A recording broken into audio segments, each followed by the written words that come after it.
Deputy Clerk, Controller of Planning.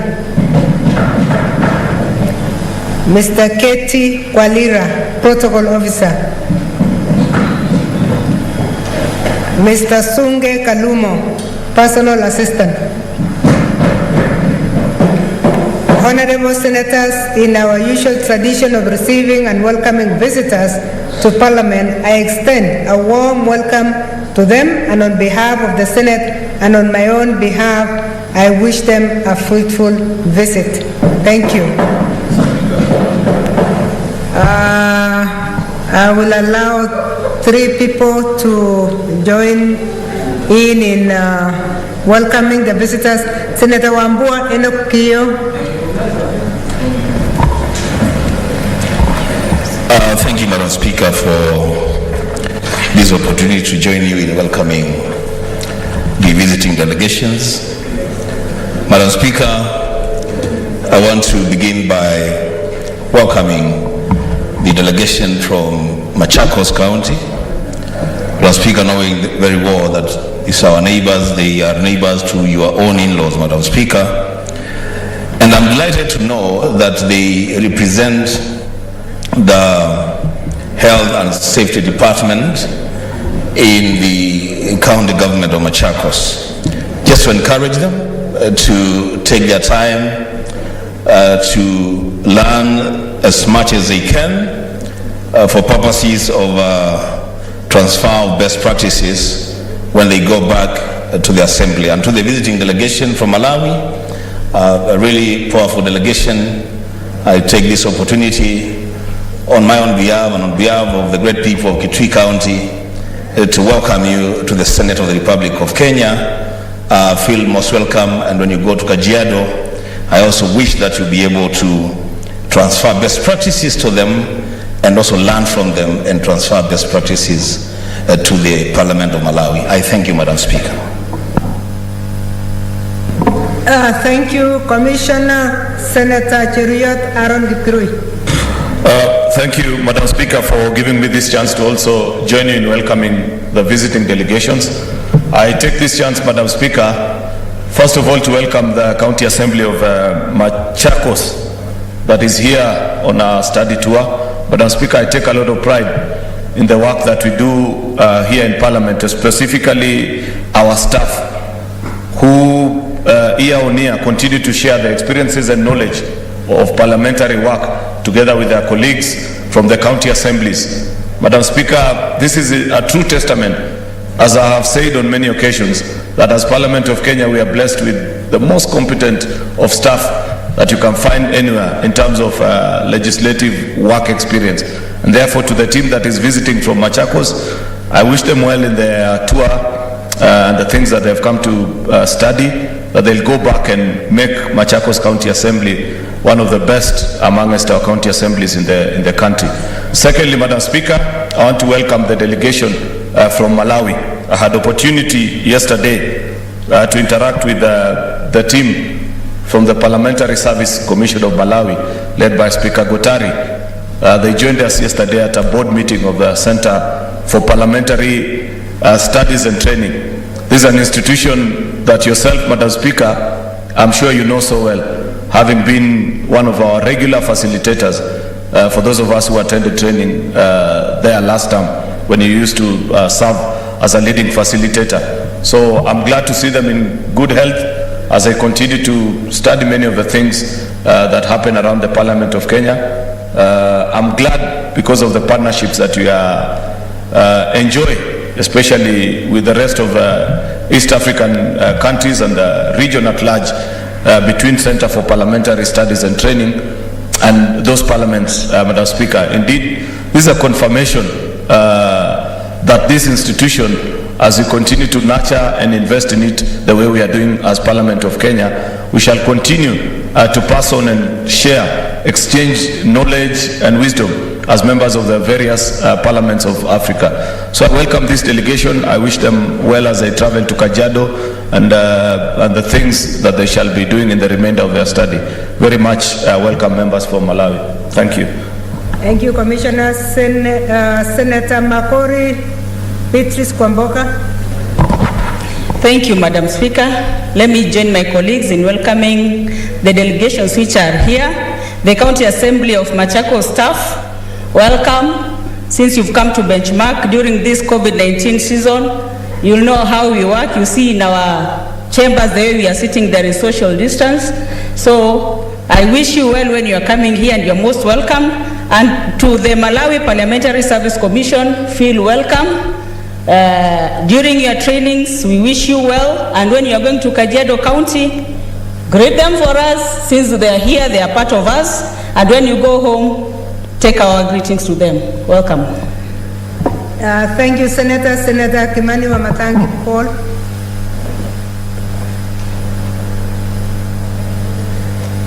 Thank you, Madam Speaker, for the opportunity. I want to also join you in welcoming the two delegations. First, the delegation of the County Assembly of Machakos, the Committee on Health. Madam Speaker, to welcome them and inform them indeed that at this time when we have the COVID-19 pandemic, it is a time that we expect that indeed that the battle to ensure that this country not only normalizes, but we deal with the pandemic and put it behind us. That solution must start coming from county assemblies themselves, Madam Speaker. And I'm glad to see that the committee is here. I would be expecting that after their benchmarking experience, that we can start to see changes happening from Machakos County. We have lamented before, Madam Speaker, that the battle against COVID-19 especially has been left to national government as though the solutions to the cure and indeed especially following of protocols, ensuring that basic care is attended to, Madam Speaker. It has been made to look like it is only national government that can deal with the pandemic. And so I want to encourage all county assemblies, beginning with the county assembly that is here, that indeed we need to start seeing solutions from there. And Mr. Speaker, the second delegation from Malawi, and I'm glad to see that that they are led by the Speaker and also by commissioners. I have every reason to say that I believe that our Parliamentary Service Commission, all notwithstanding, can be able to share experiences about how, Madam Speaker, we should run good services in our assemblies, Madam Speaker. And I want to wish them well. In case, Madam Speaker, there are any experiences they may want to share with our commissioners. And I note that Commissioner Cheriot got an opportunity to welcome them. We'll be happy to hear what is different in how they conduct services to ensure that welfare is upheld for members of the Assembly in Malawi. I want to take the opportunity to welcome them on behalf of the leadership of the House, Madam Speaker, and wish them well in their stay here. We would also be glad, Madam Speaker, in the next round of visits, Madam Speaker, to hear that you also visited Malawi, and you could also share with us what did you find. Thank you, Madam Speaker. Thank you, Senator. Finally, Senator Mary Yene.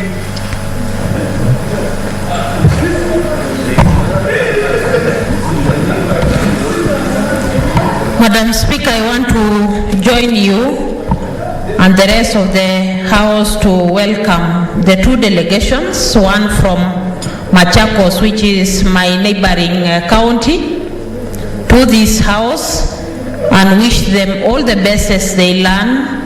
Issues of health are of very great importance to our counties, knowing that one, it's also a function of the county government.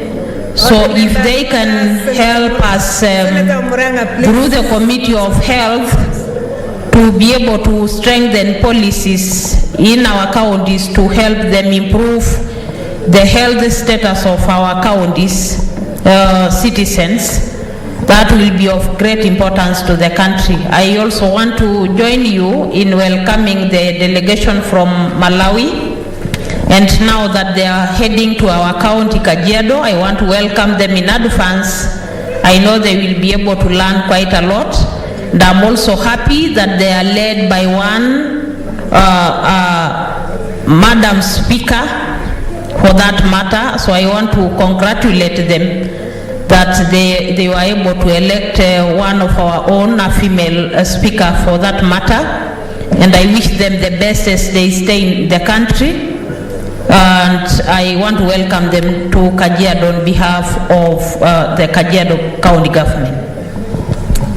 Thank you, Senator. Honorable Senators, I have another communication to make on the recommittal of petitions before more than one committee. Honorable Senators, you may recall that on Thursday, 15th July 2021, a half-day workshop for all senators to deliberate on the legislative agenda for the remaining time of the 12th Parliament was held. During the meeting, it was noted that there was a significant number of business pending before respective committees. One of the drawbacks identified was that a number of petitions had been referred to more than one committee, thereby reducing committee effectiveness in considering them. Honorable Senators, the following petitions have been brought to my attention as having been committed to more than one committee. 1. Petition by the residents of Uderi, Walari in Kiambu County concerning compensation for parcels of land acquired by the government to pave way for the construction of the standard gauge railway was referred to the Standing Committee on Land, Environment and Natural Resources and the Standing Committee on Roads Transportation.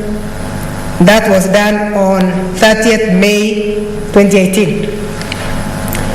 2. Petition by the Governor of Nandi County, Honorable Stephen K. Sang, concerning landslides as a result of heavy rains in Nandi County, was referred to the Standing Committee on Land, Environment and Natural Resources and the Standing Committee on National Security, Defense and Foreign Relations on the 7th July 2020.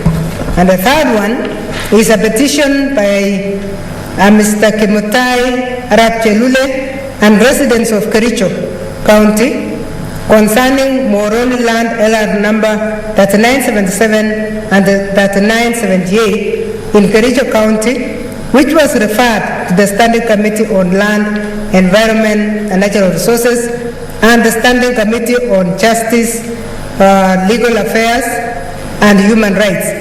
And also, a third committee was included, the Standing Committee on National Security, Defense and Foreign Relations. That was done on the 24th November 2020. Honorable Senators, upon consultation on the status of these petitions and the issues raised therein, I therefore direct as follows.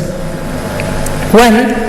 The petition by the residents of Uderi, Walari in Kiambu County concerning compensation for parcels of land acquired by the government to pave way for the construction of the standard gauge railway is hereby committed to the Standing Committee of Land, Environment and Natural Resources. 2. The petition by the Governor of Nandi County, Honorable Stephen K. Sang, concerning landslides as a result of heavy rains in Nandi County is hereby recommitted to the Standing Committee on National Security, Defense and Foreign Relations.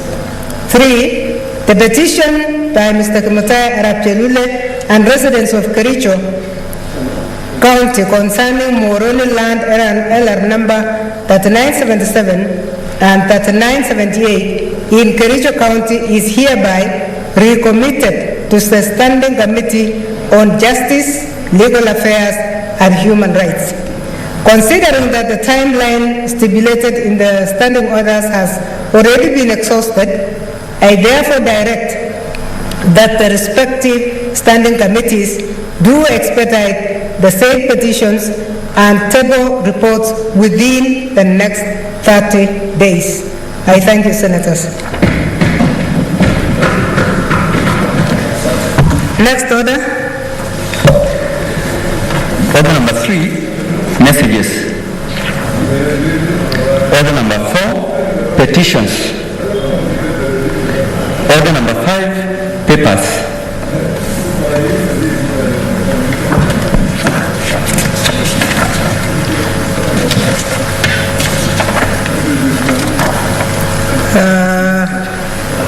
Honorable Senators, we have one paper by the Chairperson, Standing Committee on Agriculture, Livestock and Fisheries. I don't see the Chair. Vice Chair, you are here. Senator Murkomen? Oh, who is the Vice Chair? Oh, thank you. Sir.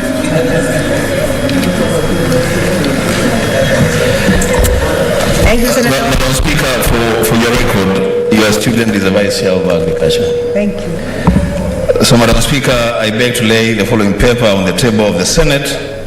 Today, the 22nd July, 2021. A report of the Standing Committee on Agriculture, Livestock and Fisheries on the Coffee Bill, Senate Bills number 22 of 2020. I thank you. Thank you, Senator Wambua. Next order. Order number 6, notice of motion.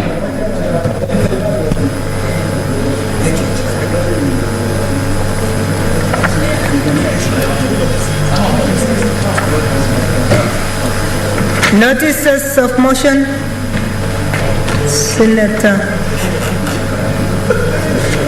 Senator Sylvia Kasanga.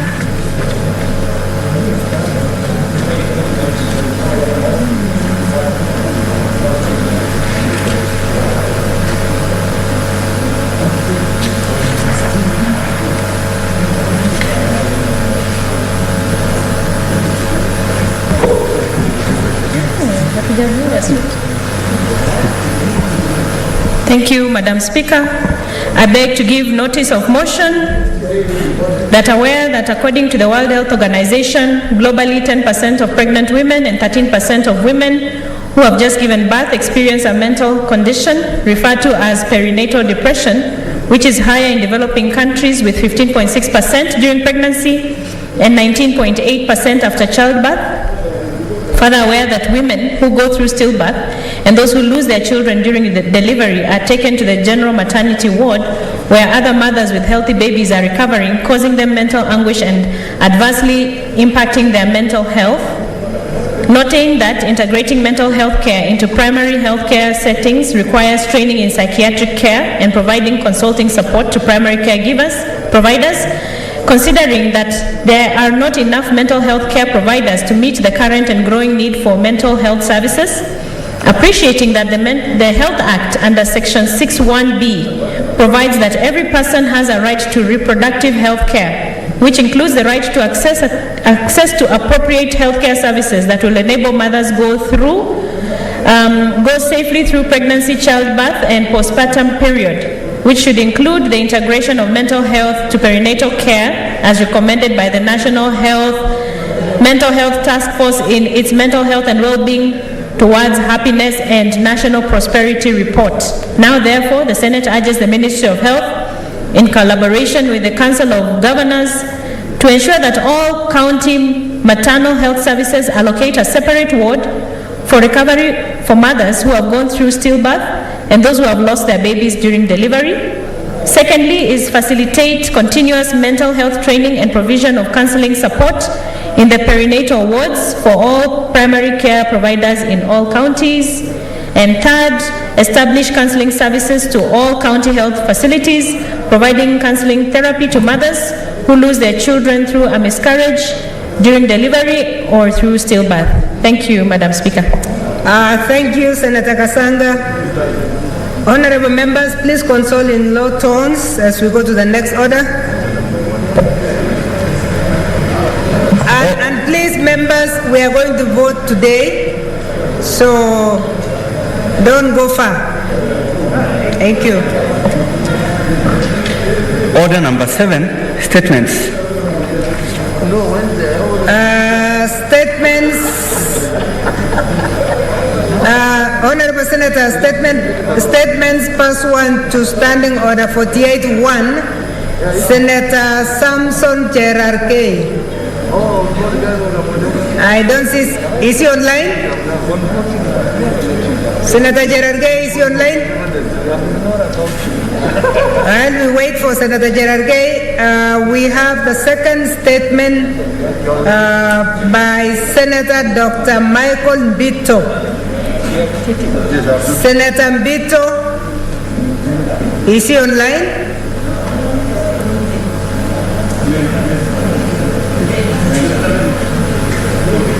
Senator Mbito, did he delegate to anybody?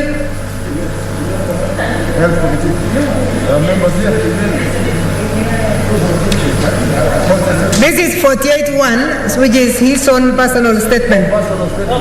Yeah. The third one is from Senator Halake Abshiro. The third statement is from Senator Abshiro.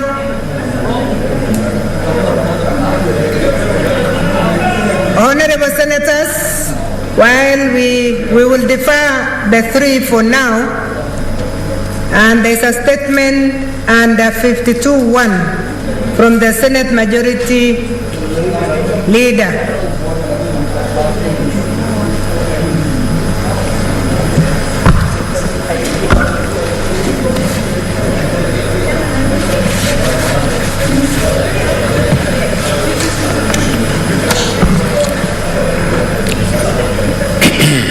Madam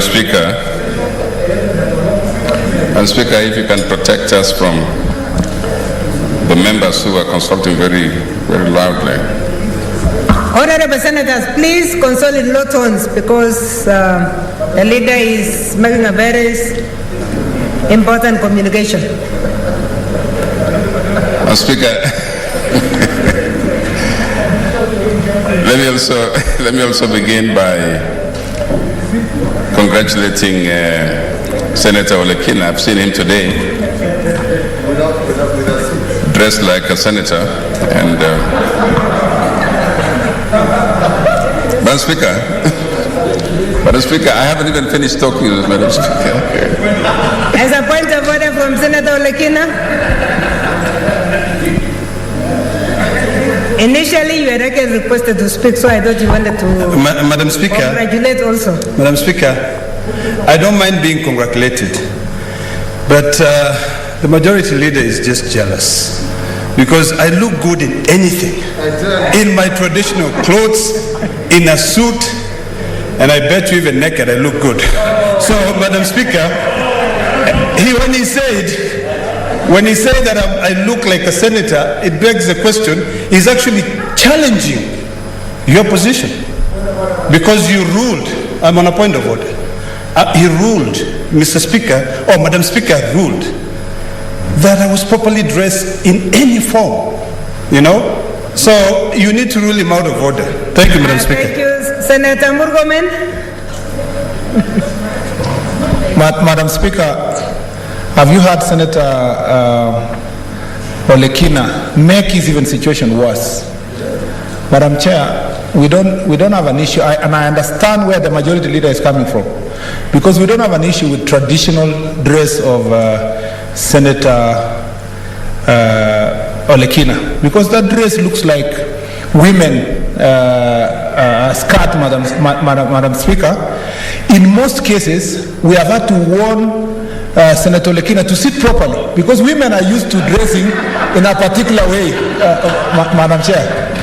And Madam Chair, to make the situation worse, Senator Olekina, Madam Speaker, is insisting that even being naked is properly dressed as a senator. Our standing order, I'm on a point of order.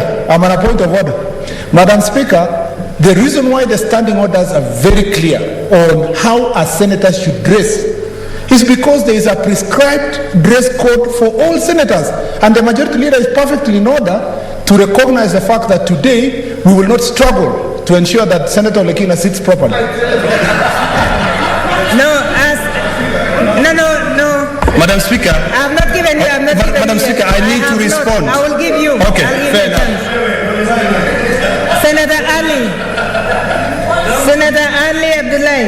then I'll come. Former majority leader is completely out of order. Who are you to determine? I'm here because the fact is that the speaker said that Senator Olekina was properly dressed when he was wearing his traditional Maasai dress. And the worst of all, he is saying that he was dressed like a woman. That means that he has no respect for our women. Mr. Speaker, Madam Speaker, Senator Murkomen should apologize to the women of this country and international all. That is disregarding our mothers and our sisters and our wives. That is wrong, and he should apologize, Madam Speaker. Honorable members, Senator Mary Yane, and she knows how Madam women and Speaker, men dress in those clothes. Madam Speaker, I was asking whether the former majority leader is in order to indicate that Olekina was wearing like a Maasai woman, while Olekina was wearing in his own real Maasai man attire. Is he challenging our dressing as Maasais, that we don't differentiate a man clothing and women's clothing in our attire? Honorable Naomi Matisia, finally, then I will rule on this. Madam Speaker, my point of information is that to the majority leader, please, with due respect, why can't we respect women in this case? We are here, we are well dressed, and when Olekina is dressed in his traditional wear, do not compare it to women. That is their own distinct wearing, dressing, and we do not need to mix issues here. We are women here, Madam Speaker, and we are dressed well. When Olekina comes here, Madam Speaker, with his traditional dress, he should be respected. Honorable members, let me rule, because this thing had been ruled before. I don't want us to dwell on it. It was debated and it was passed. If you are not familiar with what women and men, how women and men dress culturally, we will not blame you, but we will ask you to go and learn. And then for the leader of majority, he has grown in a tradition where the standing orders, actually the problem was that we didn't change our standing orders. And the majority leader he's really a reader of standing orders. And he has always said we stick to our standing orders until we change. So I will not rule him out of order because he is following that. What we need to do, we have the speaker's rules which were used on that day, and that's why I'm saying if you read the standing orders, then you fall on the side of the leader of majority. If you use the speaker's rules and what was ruled on that day, it was acceptable, but there is some of us don't see the difference between whether the dressing belongs to male or female. So I think we need to excuse ourselves on that one. As leader of majority, continue. I have already ruled. I have already ruled, please. No, let's not go back because we have a very huge agenda and we are going to do voting shortly.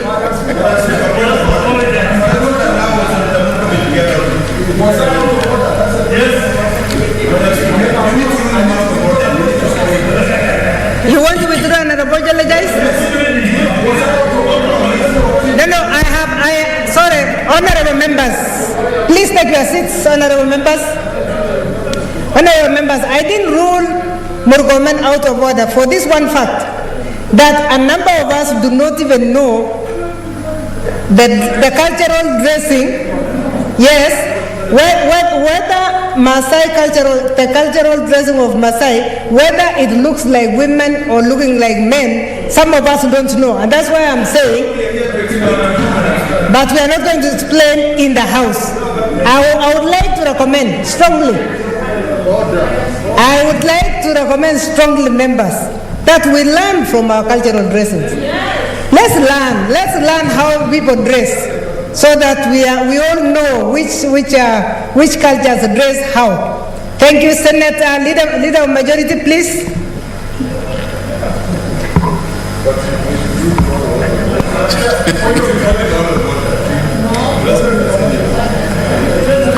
Madam Chair.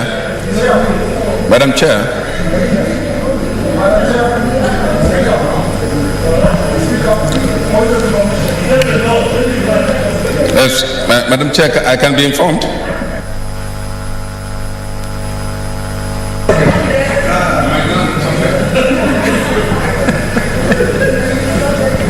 Madam Chair, I just wanted to inform Senator Pokisho, because he's the one who put me into this trouble, that I did not say in any way that dressing like a lady is a wrong thing. In fact, it's the best thing ever to dress like a lady. What I said to Senator, and I did not say I do not know how Maasai's dress. Maasai's like Senguers, Madam Chair, and Marakwets and Kayos, dress the same way traditionally. What I only said is that in dressing in a particular manner, the way Senator Olekina dressed, he must learn to sit also in a manner dictated by that kind of dressing. That's all I said, Madam Chair. And women know how to do it. Now, why is that information? Okay, Madam Speaker, can we proceed? Senator Olekina. And I hope we are closing it now. Madam Speaker, you know, the biggest problem we have as leaders is that we allow the colonial mentality to dictate our daily moves. Madam Speaker, when the former majority leader stands on the floor of the Senate of the Republic of Kenya and says that a senator, a distinguished senator, elected by the people of Kenya, sits like a woman and is a male, he's completely out of this world. Madam Speaker, yes he did. Yes he did. And Madam Speaker, he needs to apologize and withdraw that, Madam Speaker, because it is wrong. Because when I stand here, I represent my people. No, you did. Madam Speaker, he did. So, Madam Speaker, he needs to apologize and withdraw. Please address the chair. Madam Speaker, as we let this issue rest, we must protect our cultures. One of the reasons why we are here is because we are an African country and we must behave like an African country. We cannot allow this colonial mentality to dictate us. We can't, Madam Speaker. Honorable Senator. So, Madam Speaker, I beseech you to rule him completely out of order. You know, and even if it was in my jungle, I would even throw him out of the house. Senator Pokisho, please don't allow more. Madam Speaker, I had very good intentions. Order members. Speaker, Order members. yes, I had very good intentions in congratulating my friend. Yeah. Whether he's dressed in the other attire or this one, I normally congratulate him. So this was nothing new to congratulate him. And I think also that without getting into controversies, I think the idea that Murkomen is trying to make, you will understand one day. You will understand one day. Let me just move on, Madam Speaker. Pursuant to Standing Order number 52-1, I hereby present to the Senate the business of the House for the week commencing 27th July 2021. Madam Speaker, on Tuesday, 27th July 2021, the Senate Business Committee, SBC, will meet to schedule the business of the Senate for the week. Madam Speaker, there's a problem with Muranga and Kiambu. Order, Senators. Order, Senator. Senator of Muranga, Kiambu, and Kitui. Please. Madam Speaker, on Tuesday, 27th July 2021, the Senate Business Committee, SBC, will meet to schedule the business of the Senate for the week. Subject to further directions of the SBC, the Senate will on Tuesday, 27th July 2021, consider bills at the first reading and second reading stages and motions and reports of various standing committees as contained in the program of the Senate business. The Senate will also continue with considering the business that will not be concluded in today's order paper. On Wednesday, 28th July 2021, the Senate will continue the business that will not be concluded on Tuesday, 27th July 2021, and any other business scheduled by the Senate Business Committee, while on Thursday, 29th July 2021, the Senate will continue with the business that will not be concluded on Wednesday and any other business. Madam Speaker, we have a total of 33 bills due for second reading. 5 of these bills are due for division and have been listed in today's order paper. These are 1, the Community Health Services Bill, Senate Bills number 34 of 2020. 2, the Investment Promotions Amendment Bill, Senate Bills number 2 of 2021. And 3, the Parliamentary Powers and Privileges Amendments Bill, Senate Bills number 33 of 2020. 4, the National Flag, Emblems and Names Amendment Bill, Senate Bills number 36 of 2020. And 5, the Coffee Bill, Senate Bills number 22 of 2020. In addition, there are 3 bills that at the Committee of the Whole stage. These are 1, the Cooperative Societies Amendment Bill, Senate Bills number 11 of 2020, the Mental Health Amendment Bill, Senate Bills number 28 of 2020, and 3, the Wildlife Conservation Management Amendment Bill, Senate Bills number 30 of 2020. Mr. Speaker, I take this opportunity to report to the House that the Senate Business Committee has considered the framework agreed upon during the half-day workshop held on Thursday, 15th July 2021, to deliberate on pending business before the Senate and its committees, and will shortly take the necessary steps to implement the resolution agreed upon, which at the appropriate time will be communicated to the House. In the meantime, I urge all senators to avail themselves for division of the aforesaid bills at the second reading stage. I also urge respective movers and responsible standing as committee chairpersons to be available in the House for the Committee of the Whole, for the bills that have been scheduled in the Committee of the Whole. Allow me, Madam Speaker, to also take this opportunity to remind chairpersons of standing committees to hasten consideration and public participation engagement on all bills committed to their respective committees. Madam Speaker, I thank you and hereby lay the statement on the table of the House. Thank you. Thank you, Senator. May I remind senators in the House and those online that we are going to start voting shortly. And before that, I had deferred statements under 48.1, but I see Senator Halake Abshiro is here. Senator Abshiro, are you making a statement now? Yes, go ahead. Thank you, Madam Speaker. Madam Speaker, I rise pursuant to Standing Order number 48.1 to seek a statement from the Standing Committee of Information and Technology on the Loon Balloon Solar-Powered Internet Access Project in Kenya.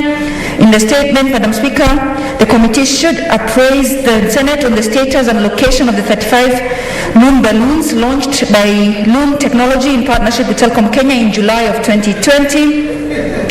State the reasons for the reported shutdown or discontinuation of this project. Outline the measures, if any, that the Ministry of Information, Communication and Technology has put in place to provide internet connectivity and 2G coverage to remote areas in northern Kenya, which was supposed to have been taken care of by the Loon balloons, Madam Speaker, and tell the House what has happened to date and where we are with the connectivity for northern Kenya, especially in Isiolo, where we don't have even the basic 2G, and the balloons that were supposed to overfly these hard-to-reach regions have now been discontinued. We would like this House to be appraised of the same. I thank you, Madam Speaker. Thank you, Senator. The last statement is from Senator Fatuma Dulo. That was approved, although it's not on the list. Thank you, Madam Speaker. I rise pursuant to Standing Order 48.1 to seek a statement from the Standing Committee on National Security, Defense and Foreign Relations regarding the heightened insecurity along the border between Isiolo and Wajir counties. Madam Speaker, over the past 2 months, at least 20 individuals have been killed and several others injured over a series of armed clashes that has occurred within Isiolo borders. Remarkably, children have been injured and some killed by gunmen during incidents reported as close as within the borders. Of the casualties, 6 were killed in Urur, 5 were killed and 2 others injured in Madawale.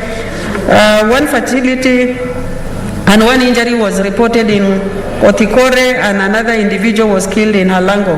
Madam Speaker, 6 individuals were killed during the recent attack in Madawale, Isiolo County on 19th June 2021, where boreholes were also destroyed as this was the primary source of water in the area. It can be construed that the assailant intended to displace residents and subsequently encroach on our land. In the most recent attack, on the evening of the 19th July 2021, a total of 4 individuals were killed during 2 separate attacks in Yamicha and Urura Merchi. Another 300 heads of livestock were stolen. Consequently, residents have fled from their homes in several areas, including Madawale, Kotikore, Dadachbasa, Dakie, Dadachlafe, Malkagala, Karkabo, and Korbesa. This is particularly concerning ahead of schools opening, as more than 10 schools have been affected.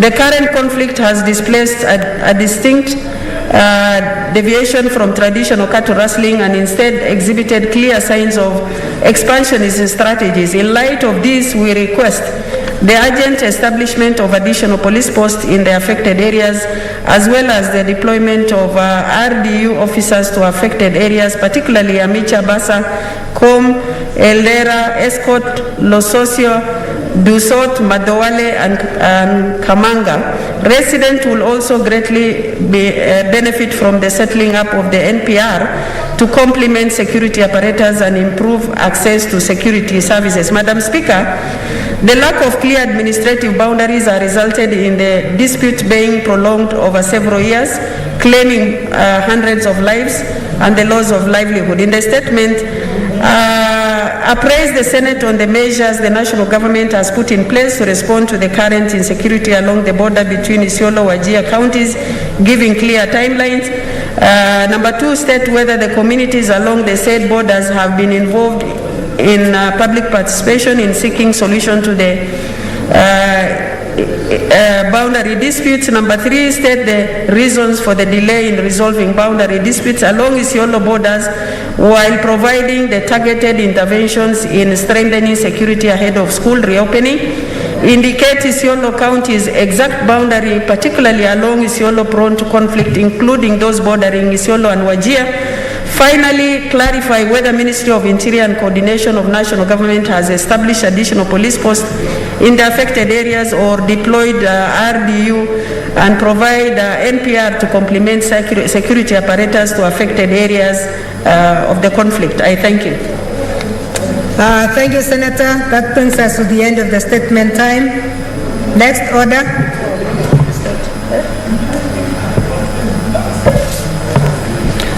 Order number 8, the Public-Private Partnerships Bill, National Assembly Bill number 6 of 2021, first reading.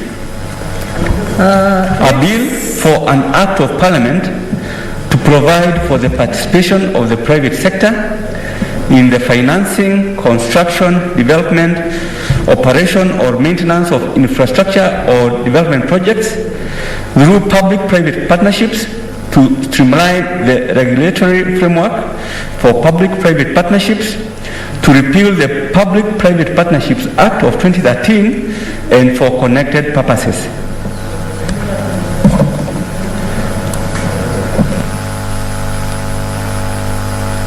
Thank you, Senator. I'm looking for the whips of both sides.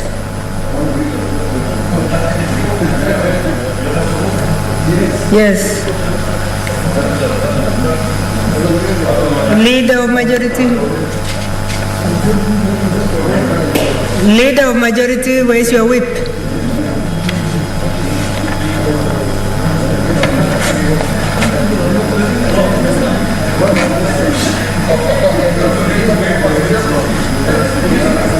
We start.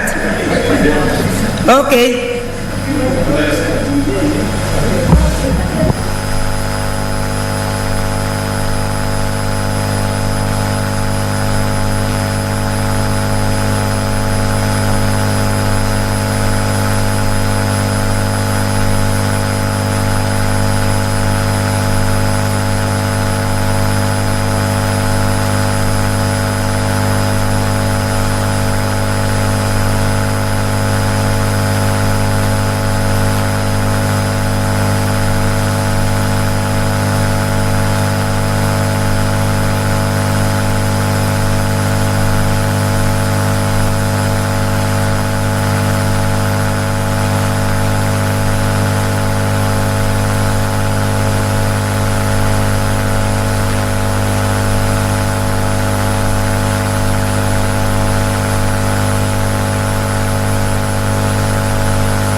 Okay, next order.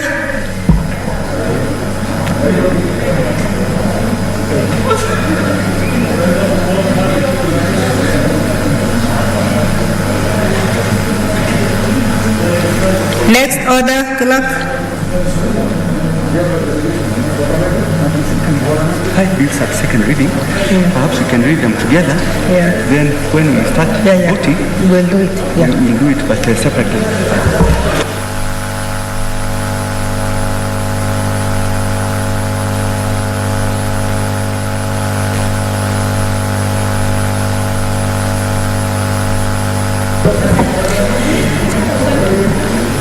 Order, members.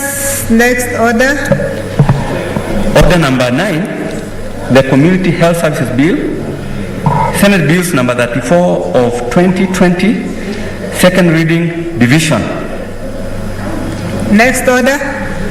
Order number 10, the Investment Promotion Amendment Bill, Senate Bills number 2 of 2021, second reading, division.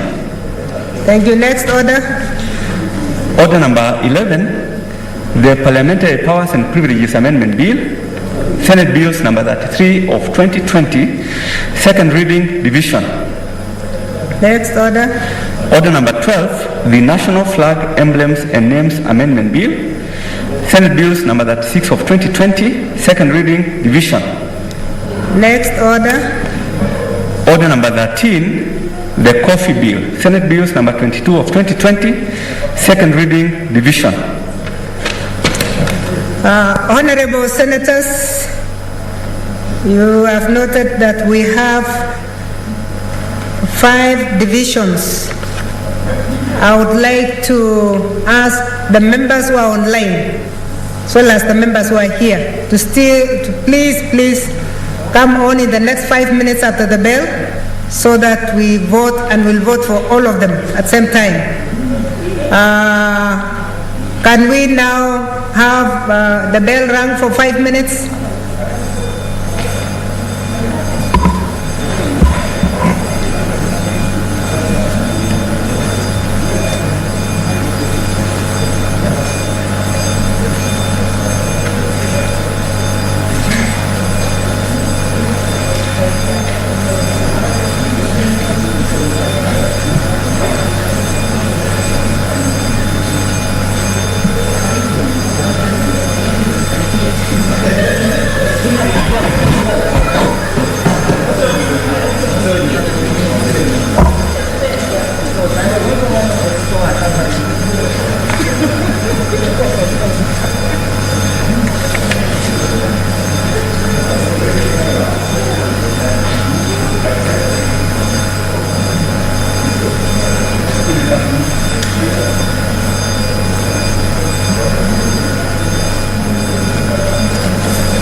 Please take your seats now.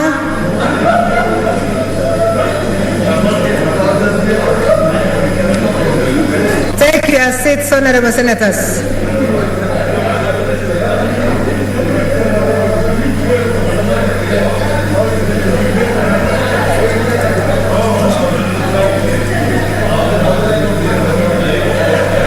Order, members, order. Please take your seats. We want to start voting now.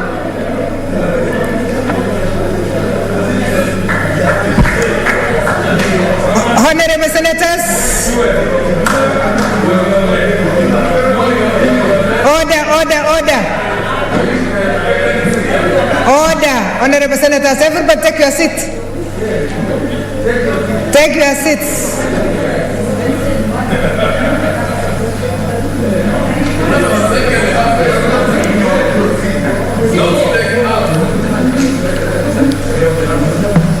Honorable senators, take your seats.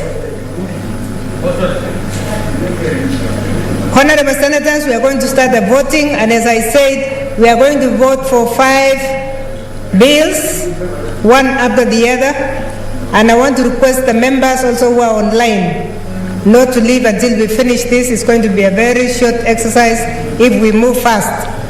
Therefore, I'll be putting the question to each one of them, and I want to start with the first one. I now put the question that the Community Health Services Bill, Senate Bills number 34 of 2020, be read a second time. Our voting will be roll call voting.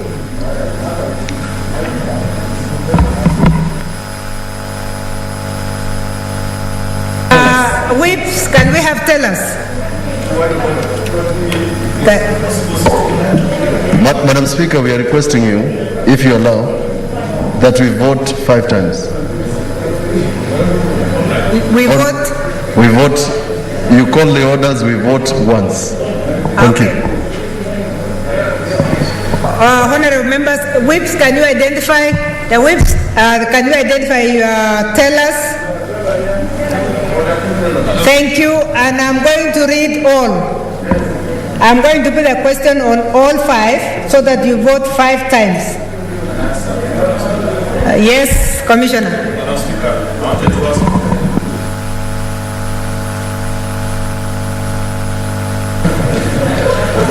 Madam Speaker, is it not possible for us who are in the chamber to vote electronically?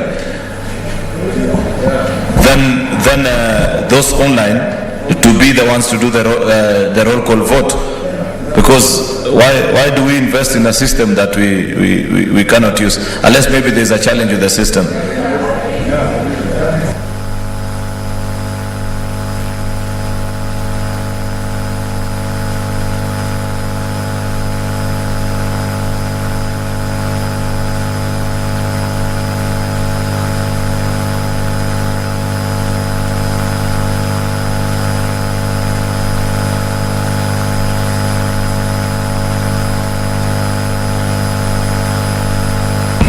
Yeah, honorable senators, it will not be possible because for us to use the system, we must input. The earlier request from the whip, minority whip, was that we read all the questions and we vote 5 times, which is more attractive and better. Just make sure that we maintain the numbers out there for those who are voting online.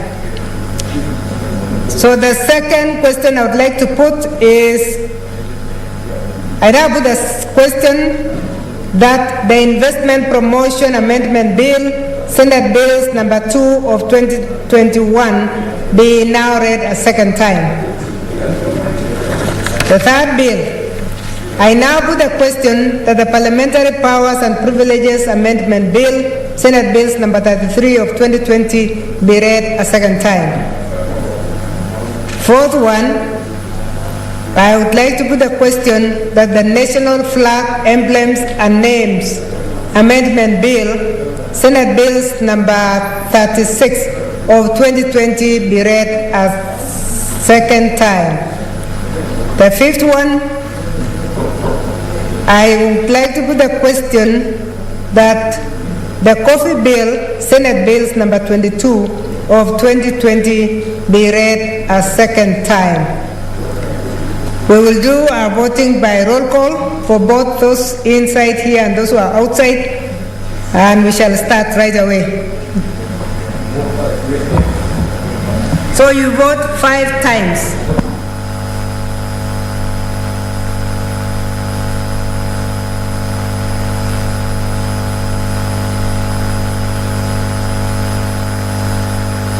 You vote 5 times.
Roll call division.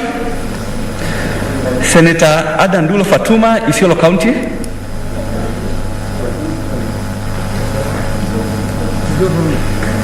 Isiolo County, Abshiro. May I have the mic? On behalf of Isiolo delegation, I vote yes for the 5 bills that are under consideration, Madam Speaker. Thank you. Senator Ali Abdullah Ibrahim, Wajir County.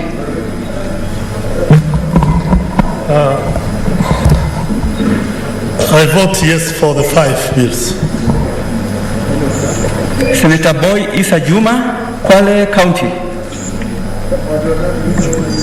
Madam Speaker, I vote yes for the 5 bills. Thank you. Senator Cherarkei Samson Kiprotich, Nandi County. For the members online, please show us your faces. Senator Cheriot Aaron Kipkirui, Kericho County. Madam Speaker, I vote yes for all the 5 red bills.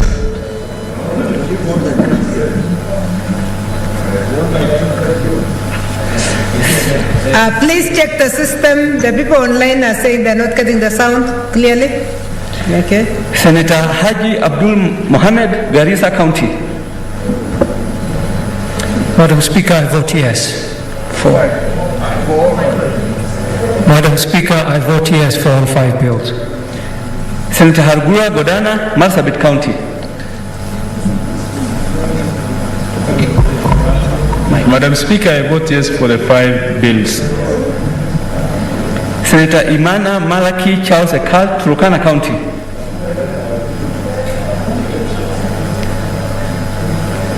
Senator Mudama Agnes Kavindu, Machakos County. Madam Speaker, I vote yes for all 5. Senator Kajuang Moses Otieno, Homa Bay County. Madam Speaker, I vote yes on all the 5. Thank you. We can see your face now. Senator Kamar Margaret Jepkoech, Uasin County. I vote yes for all 5. Senator Kangata Irongo, Murang'a County. Delegate.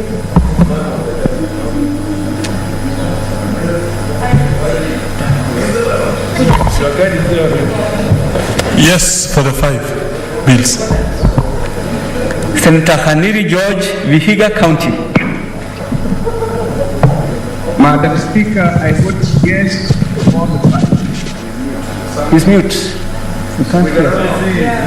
I think we need to work on the sound, please. He has voted yes, but then the control room must take care of that for the next. Senator Kibiru Charles Rubenson, Kirinyaga County. Senator Kibiru? No. Senator Kihika Susan Wakarura, Nakuru County.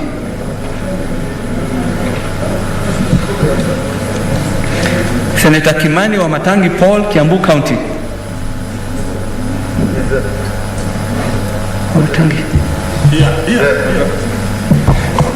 Madam Speaker, I vote yes for all 5. Senator Kindiki Kidhure, Tharaka Nithi County.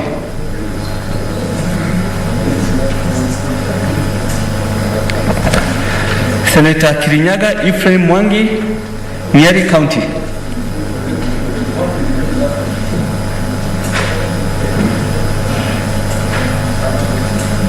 Hello, can you hear me, Madam Speaker? Yes, we can hear you, although we cannot see you.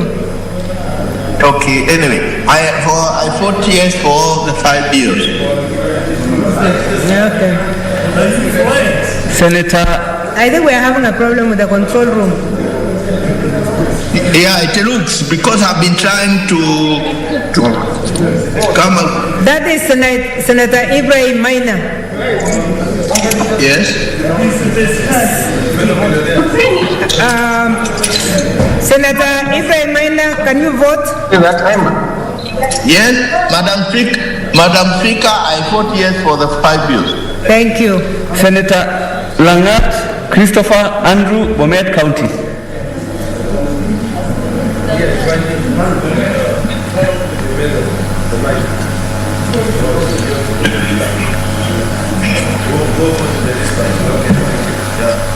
I fought. Yes.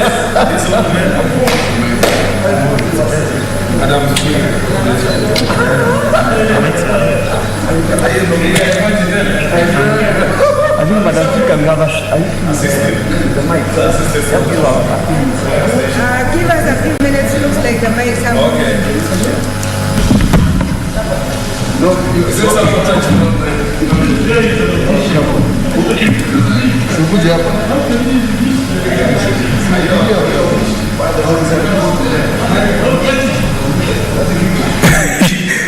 Madam Speaker, I thought yes for the whole 5.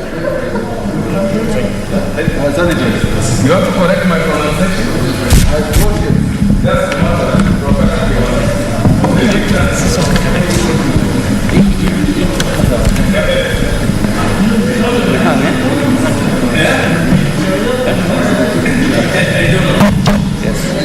That's the matter.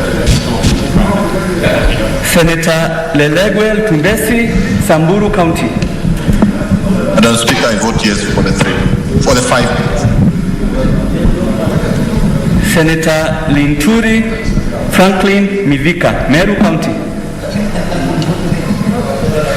He voted yes for.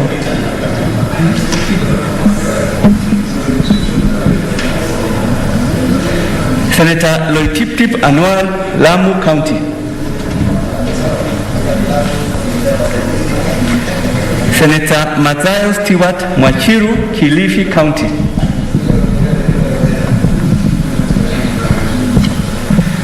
Senator Mahmoud Mohamed Maalim, Mandera County.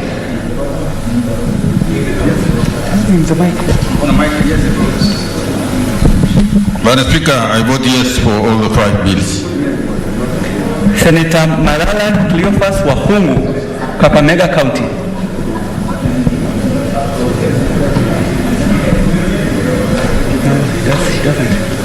Senator Mbito Michael Malinga, Trans Nzoia County.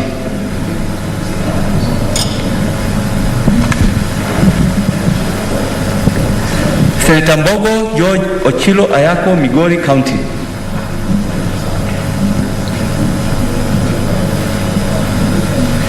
Senator Mogeni Eric Okongo, Nyamira County.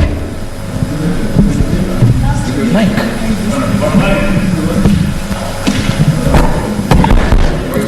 Madam Speaker, I vote yes for the 5 bills. Senator Moi Gideon Kipsielei Towet, Baringo County.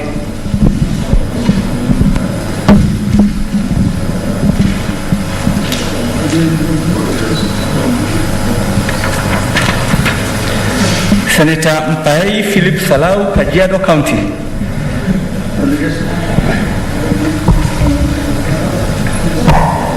I vote yes for the 5 on behalf of Kajiado delegation. Senator Murkomen Onesimus Kipchumba, Elgeyo Marakwet County.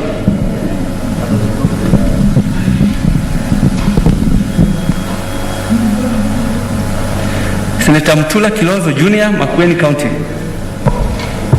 I vote yes for all the 5. Senator Mwangi Paul Githiomi, Nyandarua County.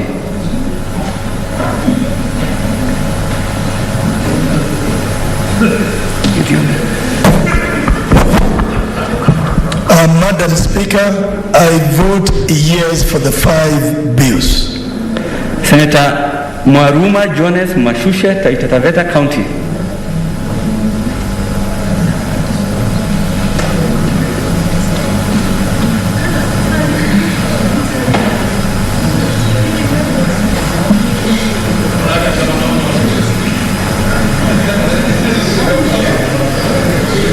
Senator Mwaruma Jones Mashushe, Taita Taveta County.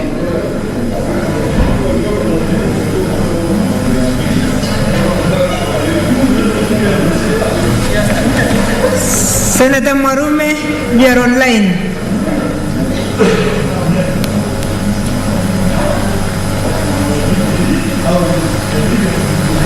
Okay, we'll come back again. Senator Munihaji Mohamed Faki, Mombasa County.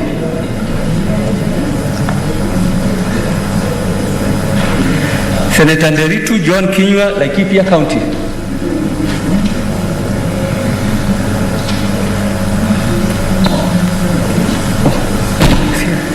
Madam Speaker, I vote yes for the 5 bills.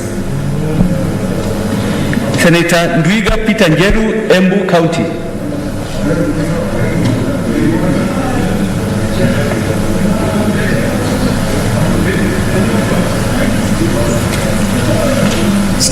Madam Speaker, can you hear me? I vote.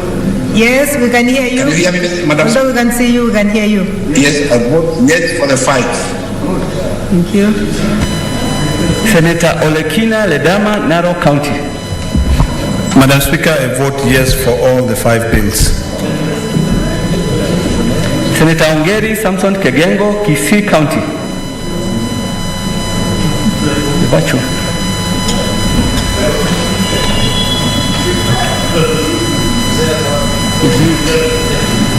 Please vote. Madam Speaker, I vote yes for all the 5 bills. Can you hear me? Yes, now we can hear you. Senator Orengo James, Siaya County.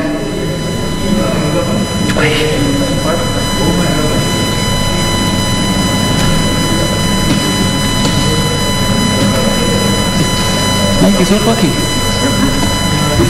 Madam Speaker, I vote yes for the 5 bills. Thank you. Senator Outa Frederick Otieno, Kisumu County. Madam Speaker, I vote yes for the 5 bills.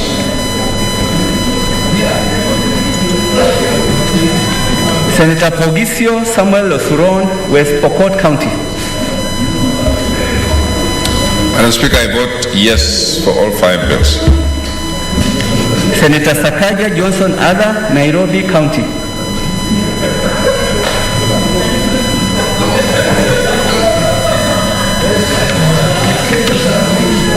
Madam Speaker, having consulted the delegation of Nairobi, led by Senator Kwamboka, we vote yes for all the 5.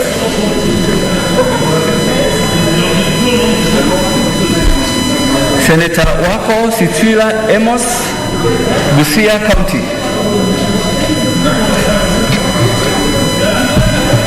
Senator Wambua Enokio, Kitui County.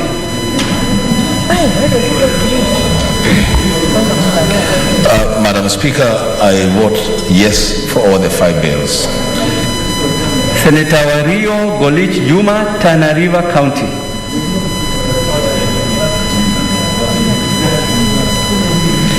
Senator Wetangula Moses Masika, Bungoma County.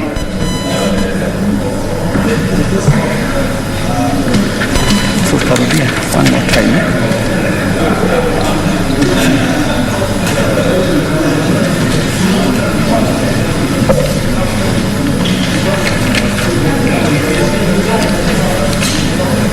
Senator Cherarkai Samson Kiprotich, Nandi County.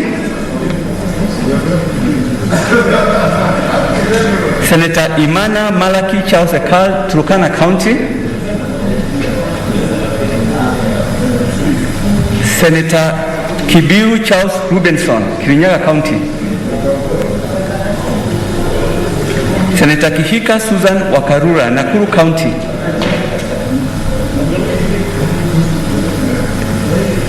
Senator Kindiki Kidhure, Tharaka Nithi County. Senator Linturi Franklin Midhika, Meru County. Senator Loitip Anwar, Lamu County. Senator Mazayo Stewart Machiru, Kilifi County.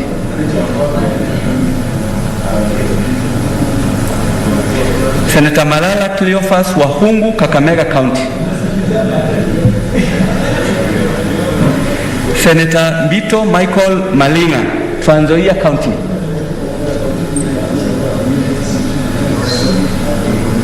Senator Mbogo George Ochilo Ayako, Migori County.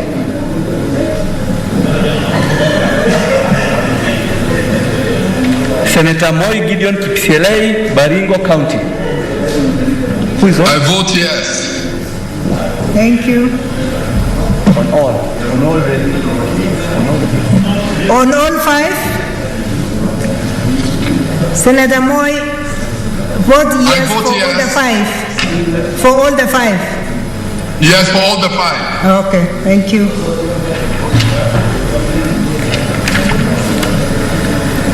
Senator Murkomen Onesimus Kipchumba, Elgeyo Marakwet County.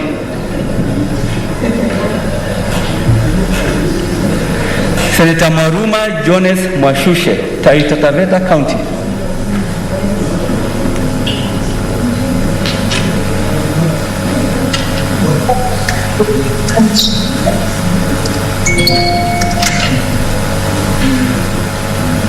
Senator Maruma to vote. Senator Taita Taveta, please vote. We can see you online.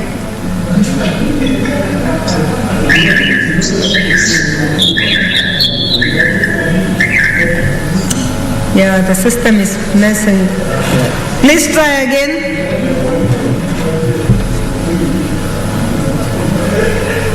Senator Maruma.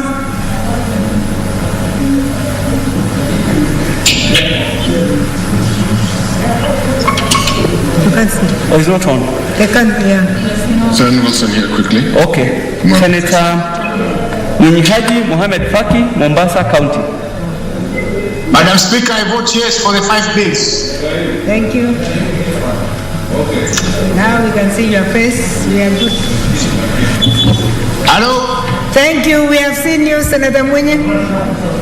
Thank you. Senator Wako Sitwila Amos, Busia County. Come quickly. I need to get to the Senate. I'm on the phone up. Senator Wario Golich Juma, Tana River County. Senator Wetangula Moses Masika, Bungoma County.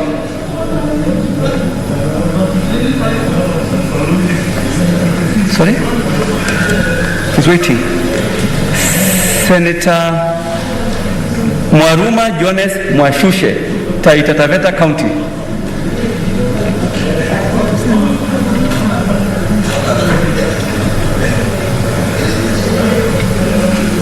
Is Mwashushe online? Yes, I'm online, Madam Speaker. Yes.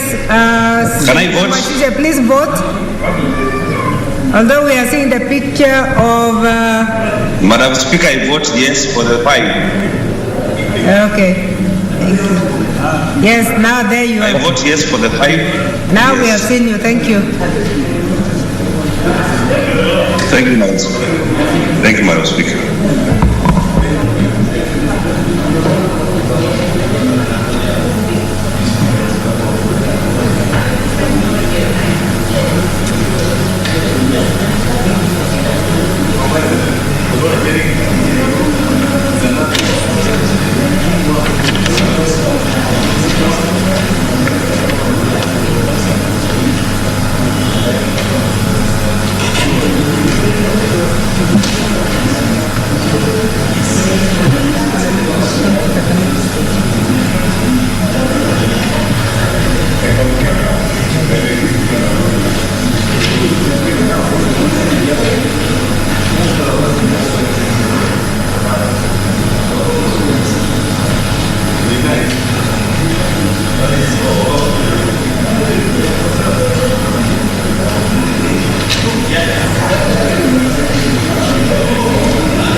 The results, yes. Result of division and the commission is the ayes 32, the ayes